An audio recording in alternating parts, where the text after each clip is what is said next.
এখন বোধহয় সিপিআইএম পার্টির কলকাতা জেলা সম্মেলন চলছে। তো কলকাতা জেলা সম্মেলনকে কেন্দ্র করে নানা এলাকায় ওদের কিছু পোস্টার, ঝান্ডা এসব লাগানো হচ্ছে।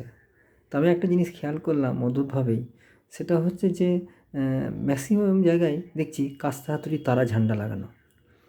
আমি এটা বুঝতে পারলাম না এটা কেন করলো। আমি একজন কমরেডকে জিজ্ঞাসা করলাম যে কাস্তে হাতুড়ি তারা তো সিপিআইএম পার্টির ইলেকশন সিম্বল। সিপিএম পার্টির যে আসল ঝান্ডা সেটা হচ্ছে কাস্তে হাতুড়ি, তারা তো তাতে থাকে না। তো কাস্তে হাতুড়ি তারা লাগানো হচ্ছে, তো এখন তো কোনো নির্বাচনে বলছে না না কলকাতা জেলা সম্মেলন তো তাই সাজিয়ে দিলাম। মানে এটা কোনো গুরুত্বই নেই। ধরুন আমার নাম রাম, রামের পরিবর্তে আমার নাম যদি বাম হয়ে যায়, বা আমার বাড়ির অ্যাড্রেস বেহালা, সেটা বেলগাছিয়া হয়ে গেল। মানে ওদের মানুষের ধারণা বা কমরেডদের যারা ধারণা যে মানুষ জানেই না। তবে এইটা ঠিক কথাই যে সাজিয়ে দিল লাল ঝান্ডা, দেখছে সবাই জানে সিপিএম। কিন্তু সিপিএমের যে আসল ঝান্ডা সেটা হচ্ছে কাস্তে হাতুড়ি, পার্টির ঝান্ডা।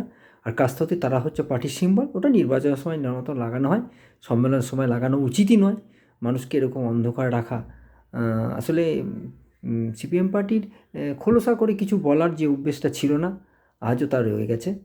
এই ভুল ত্রুটিগুলো ঠিকঠাক করা উচিত, মানুষের কাছে তো ভুল বার্তা যায়।